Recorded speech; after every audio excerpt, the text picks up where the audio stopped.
titik itu yang jeleknya semua, dan saya sangat tersiksa. Saya sangat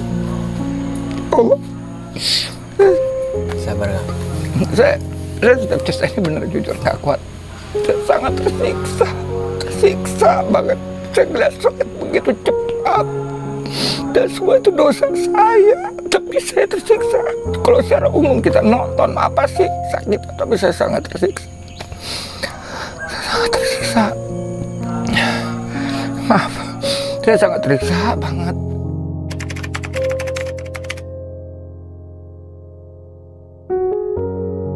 Assalamualaikum warahmatullahi wabarakatuh. Kembali lagi di Kamu Orang Bisnis Vlog teman-teman. Dan hari ini kita kedatangan Kang Made. Kang Made gimana kabarnya? Alhamdulillah. Alhamdulillah baik. Alhamdulillah. Ya.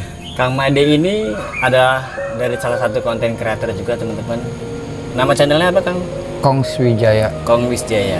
Kongs Wijaya. Buat teman-teman jangan lupa subscribe channel YouTube-nya Kongs Wijaya ya. Iya, makasih. Dan hari ini kita ingin mendengarkan cerita misteri apa aja nih yang dialami oleh Kang Wijaya nih. Aku manggilnya apa nih? Engkong aja lebih Engkong enak, aja, lebih akrab. ya. Buat Kang sendiri nih, punya pengalaman cerita misteri apa nih yang paling serem? Atau selama eksplor atau selama hidup? Oh. Saya selama explore banyak sekali ya yang saya lihat. Saya kok secara pribadi walaupun kadang-kala juga ketangkap di kamera. Boleh nggak saya cerita ke belakang? Boleh, silakan. Gitu. Iya. Jujurnya saya tuh di tahun 90,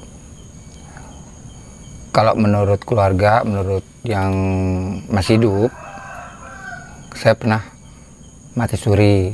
Kurang lebih katanya sih sekitar 9 jam akibat kecelakaan. Itu tahun 90. Saya masih remaja lah. Gitu. Terus ya sejak itu 1 minggu setelah saya ya bangkit lagi ya. 1 minggu setelah itu saya udah mulai merasakan yang aneh-aneh.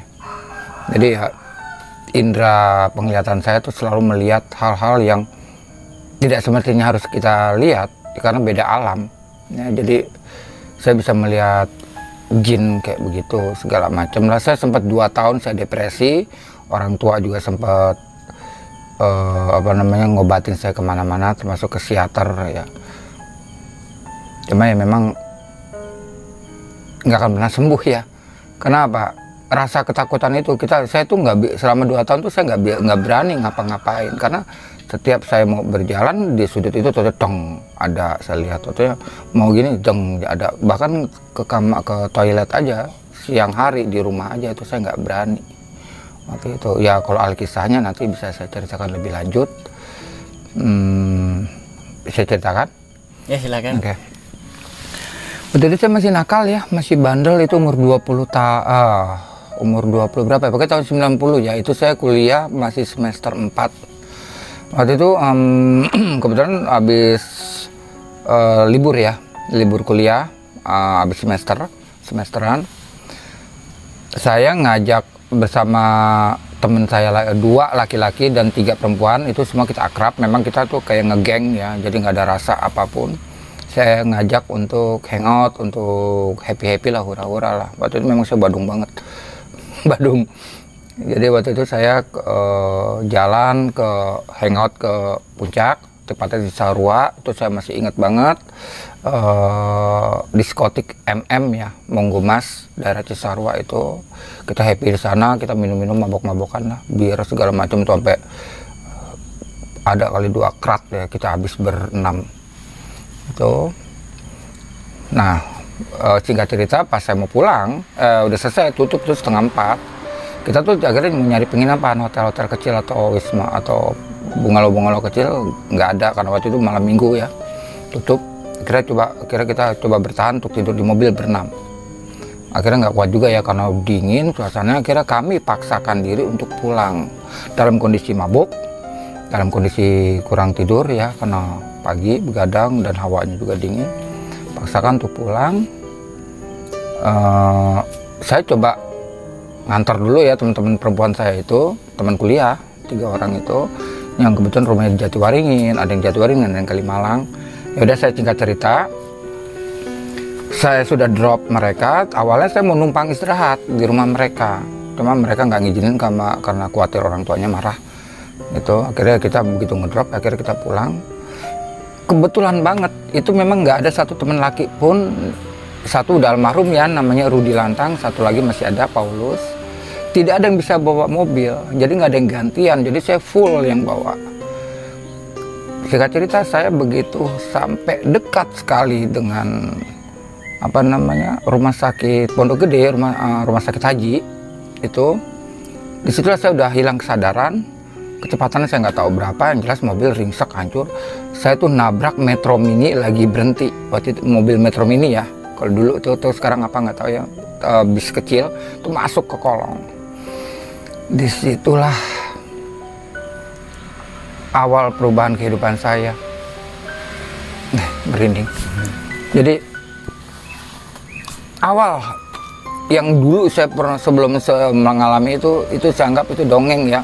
Itu yang katanya kayak dikulitin, kayak ditusuk pedang, ribuan pedang. Itu saya rasain. Awal sekali memang saya nyesek ya, mungkin ya, saya sendiri nggak tahu, walau alam. Saya kayak menghantam setir atau gimana. Nyesek, mau dibilang, sampai akhirnya saya udah lupa. Terusnya merasa saya merasa kayak dikulitin dari ujung pertama, dari ujung kaki kayak dikulit semua. Ya Allah ya Rabbi. Di situ saya bisa merasakan, tapi saya nggak bisa melakukan apa-apa.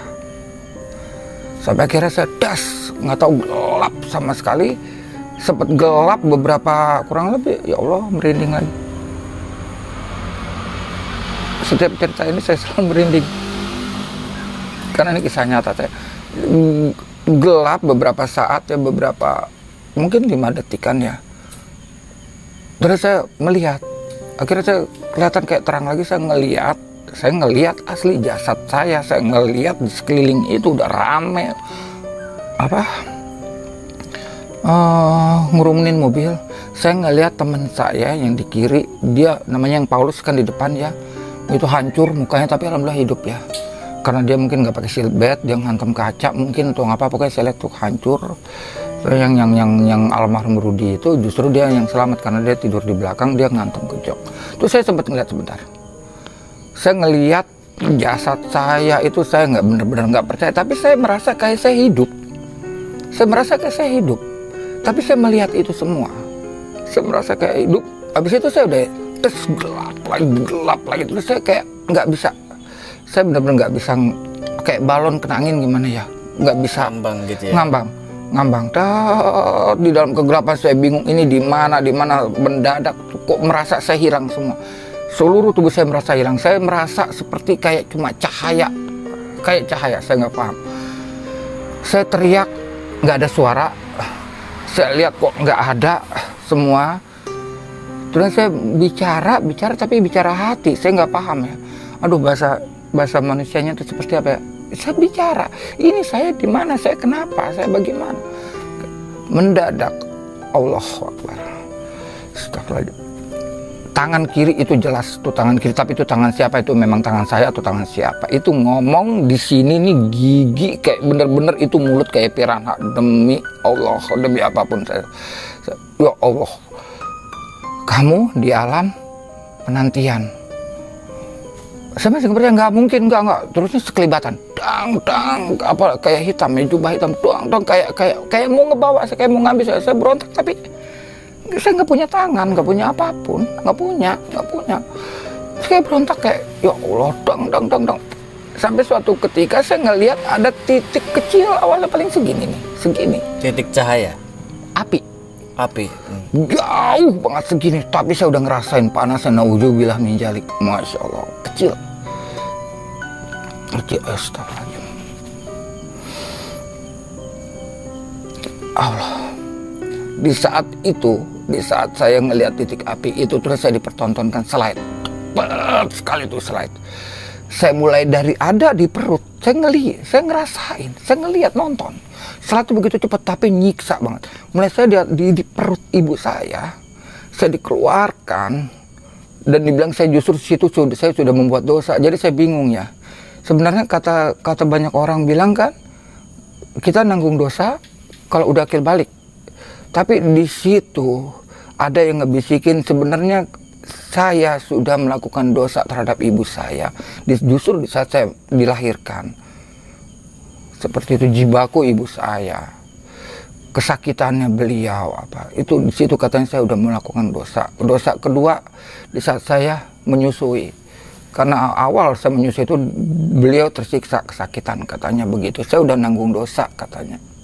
Jadi intinya saya tuh slide cepat tang itu dari mulai saya keluar dilahirkan sampai saya detik itu mati. Tapi yang dipertontonkan yang jeleknya semua. Perjalanan hidup saya dari mulai dilahirkan sampai titik itu yang jeleknya semua. Dan saya sangat tersiksa. Saya sangat Allah. Sabar Kang. Saya sudah ini benar jujur nggak kuat. Saya sangat tersiksa banget. Saya ngeliat sakit begitu cepat.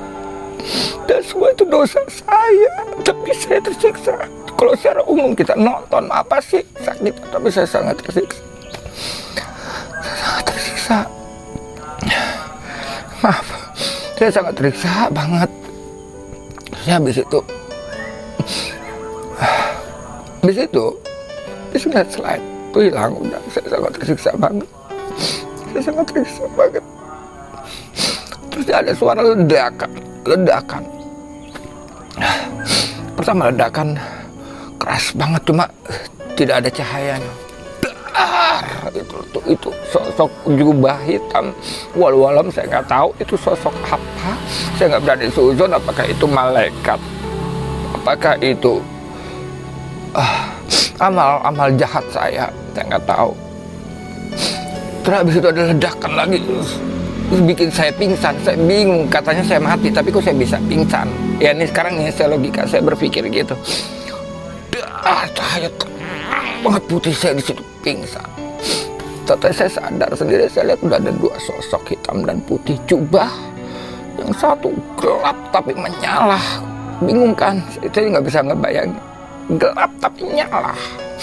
Hitam pekat tapi nyala. Yang satu lagi cahaya putih bikin sirok saya untuk natapnya aja nggak bisa. Dan nggak ada muka, nggak kelihatan sama sekali.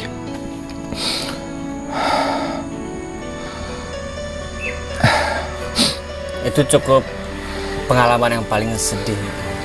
Ya, menakutkan. Buat Kang Made sendiri mohon maaf banget nih kalau misalkan sekarang jadi mengingat lagi masa lalunya. Iya, nggak apa-apa. Mohon maaf banget ya. Ini justru saya juga kesempatan saya untuk memberitahukan kepada kalian yang belum pernah merasakan ini. Mulailah introspeksi diri, mulailah tawadu, mulailah berbanyak istighfar, mulailah cari jalan yang benar-benar lurus, sepahit apapun yang penting jalan yang lurus. Karena apa? Ternyata alam kematian itu, alam di sana itu memang ada. Kita baru diperlihatkan seperti aja, disiksanya seperti apa. Bagaimana kalau memang yang apa yang udah diceritakan para ulama, disiksa, dicambuk, di apa? Saya yakin ada dan saya udah diperlihatkan itu. Kalau boleh saya lanjut. Ya, silakan.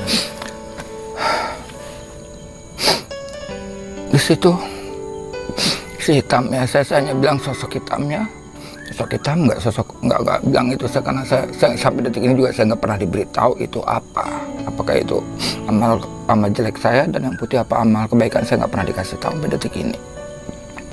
Yang hitam, sosok hitam narik saya ke bawah saya, tapi tetap api itu hanya segini yang saya lihat. Tapi di situ saya melihat begitu ada kubangan besar. Saya bingung bagaimana dengan akal sehat, nggak mungkin. Api segini, jaraknya sangat jauh, tapi saya bisa melihat di situ ada segerombolan orang di kubangan. Api tapi nanah, api tapi nanah. Mereka teriak-teriak minta tolong. Mereka teriak-teriak minta dikembalikan.